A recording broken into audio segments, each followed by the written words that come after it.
Hey there everybody, it's MARKCRILLEY. I'm back with another video. Today I am going to be taking a look back at a bunch of illustrations that I made years ago when I was trying to become a children's book illustrator or an illustrator of some kind in New York City. And what I did is create a series of drawings of children, as it says here, to show to this editor at Random House by the name of Kathy Goldsmith. And I'm going to be telling you more about her and more about this whole chapter in my life. But what I want to do is remove these things from the plastic so that we can go through them one at a time. Hang on, I'll be right back. Alright, so as I said, I was in New York City trying to make it as a children's book illustrator, and I was very fortunate to have the chance to have a kind of a portfolio review with a great children's book editor by the name of Kathy Goldsmith. At the time that I met her and was able to come in and show my work to her, I did not realize that she had worked with Dr. Seuss, you know, arguably the greatest children's book writer and illustrator of all time. So here I was face to face with one of the great children's book illustrators, and she very kindly looked at my work and was very encouraging, and she said, "But I don't see so many drawings of children in your portfolio. Can you make some illustrations of children so that I can see what your style would look like?" And so that's what I did, and we're going to look at them one by one right now. Now, very often people who haven't been published yet make what we call portfolio pieces, you know, illustrations that really have been made just to show to prospective clients, publishers, what your style looks like. And so that's this. All of these illustrations you're going to see are what we would call portfolio pieces. And I tried to imagine maybe a story that would involve some sort of a scene like this one, the kid who was amazing at making, what do you call them, card houses, houses of cards. Can I learn what these things are called? Out of playing cards. And so in a way I just thought this will be fun to illustrate the sort of challenge and suggest the feeling that there was a story of some kind. So this is one of these illustrations that I made. From the title of this video, you probably know that I did not succeed in becoming a children's book illustrator at that time. And to this day, I have still never made a children's picture book. You know, the sort of bedtime book that these illustrations are suggestive of. But as I go through these illustrations, I want to tell you a little more about my experiences in New York City. So let's get into that with the next illustration.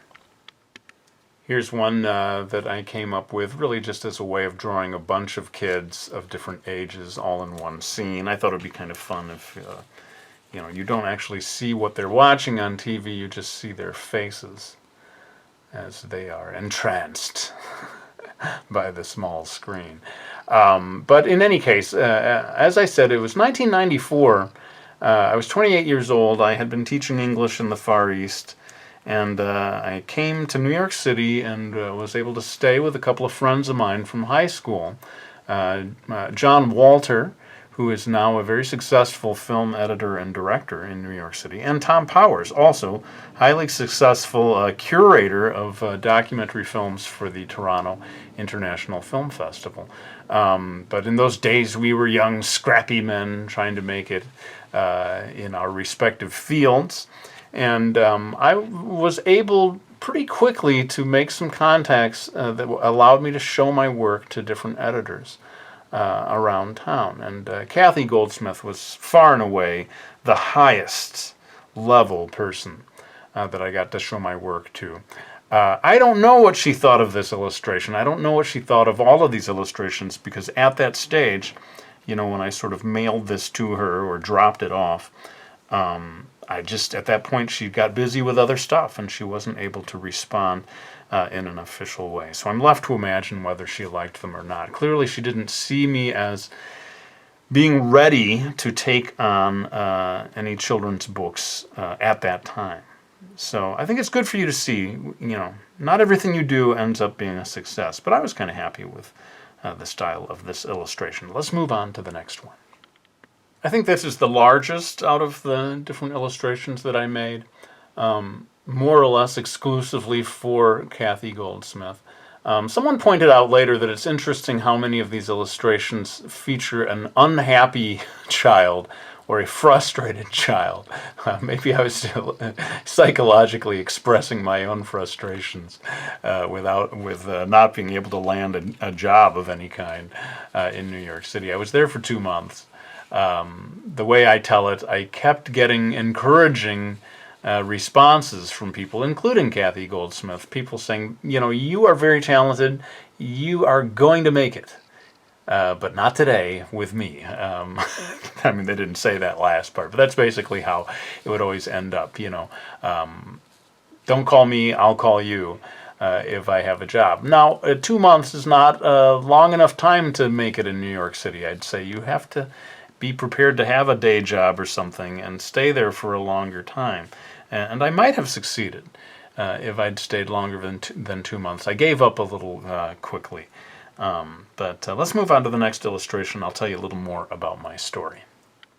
Here are 2 smaller illustrations that I did. I guess I wanted to, Kathy, I think, told me show children of a variety of ages, so I got this all the way down to like baby age for this one.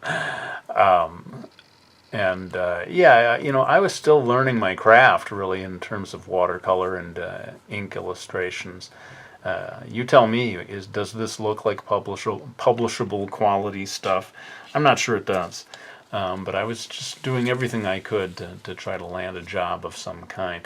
New York City is maybe not the town for me, really. I felt very uncomfortable in New York City. I'm not a big city guy, and I don't think I was destined to stay there for very long.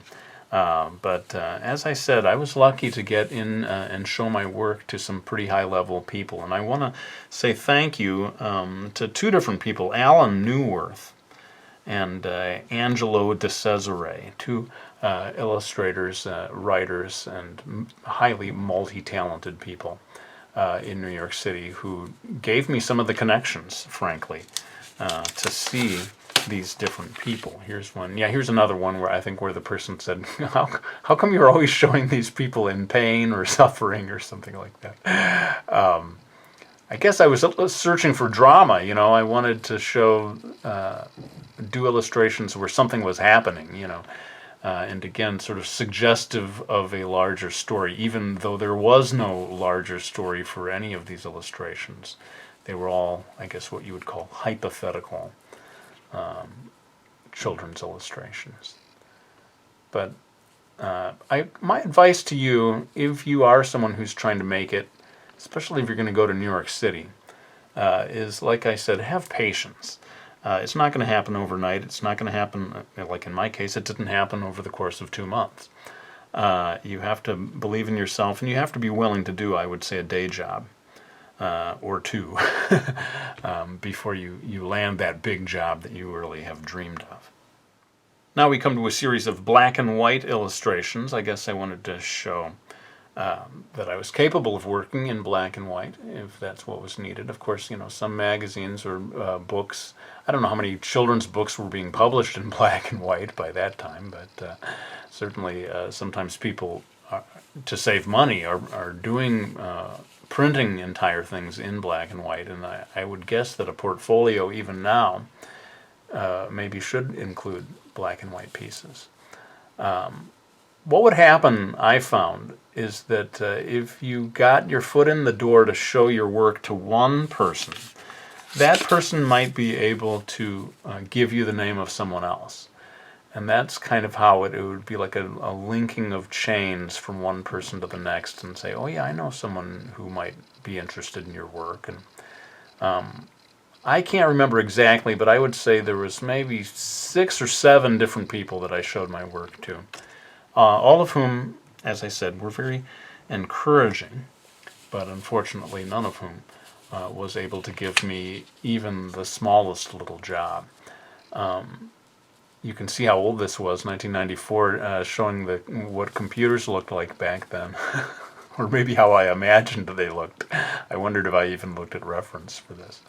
But yeah, sort of interesting to see a different time in my life, a different style, really. I don't really draw so much this way these days. Here's another one to join the list of drawings where something unfortunate is happening. I think mainly I was just seeking drama, something that with a lot of movement and action, and oh my goodness, catastrophe, she sneezed at just the worst possible time. And I suppose I thought that this was showing off my illustration skills by deliberately taking on things that were slightly challenging, like all this stuff spilling off of the tray. Again, you do have to sort of be ready for the long haul when you go to a new city that you never lived in before and run around showing your work. I was lucky. I got mostly encouraging responses. I think for a lot of people, if you're trying to make it as a musician or as an actor, you're going to get a lot of doors slammed in your faces. You're going to get a lot of thumbs down from people. And so, sort of fortitude and perseverance is maybe the thing you need most when it comes to trying to make it. Unfortunately, I can't tell you any more about New York City except my own experience, which ended in failure, as I said. And I eventually made it into the comic book world instead, and that was by way of sending things through the mail. Not so sure about the proportions on this one. Seems like the legs are too short to go with this upper body. So yeah, maybe that's why I didn't get the job. Kathy Goldsmith took one look at this and said, this kid's not ready yet. Hopefully that was not the case. But I did want to say that I'm going to link to this other video that I made years ago that really does show how I eventually did get published. And I explain in that one, as I said a minute ago, how sending samples through the mail was my pathway into finally getting published and, eventually coming to where I am today. But this is the end of these illustrations that I made for Kathy Goldsmith. What I'm going to tack on here at the end of this video is a bunch of black and white illustrations that I made for showing to other people in New York City. I'll run through these much more quickly. Alright, so these are just a bunch of black and white illustrations that I did here of Samuel Beckett, the great Irish novelist and playwright. I was using brush and ink for a lot of these. And I had the chance to show my work to a man at the New York Times. And that seemed like a big chance for me. Unfortunately, again, it didn't lead to anything.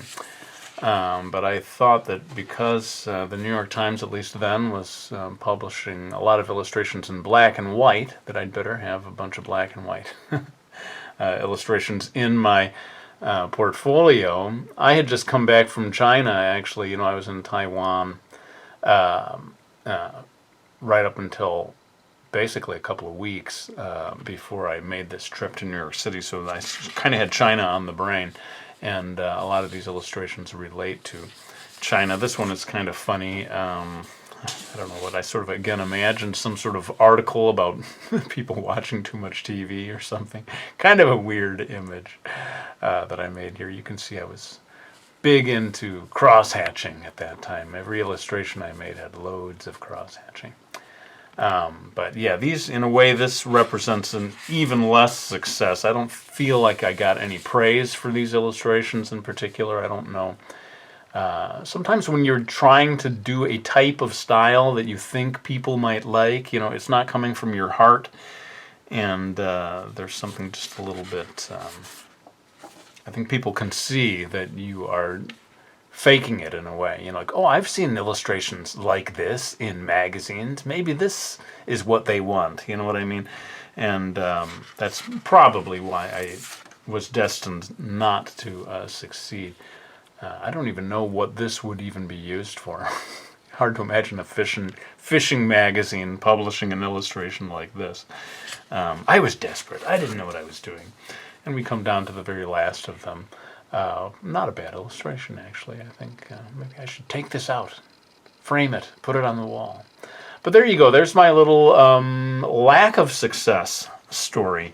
And before we go, I just want to say thank you one more time to John Walter in particular, my high school chum, who allowed me to stay in New York City with him in his apartment, actually in Newark, New Jersey at that time, and that was, you know, very generous of him. He allowed me to stay there rent-free for quite a long time.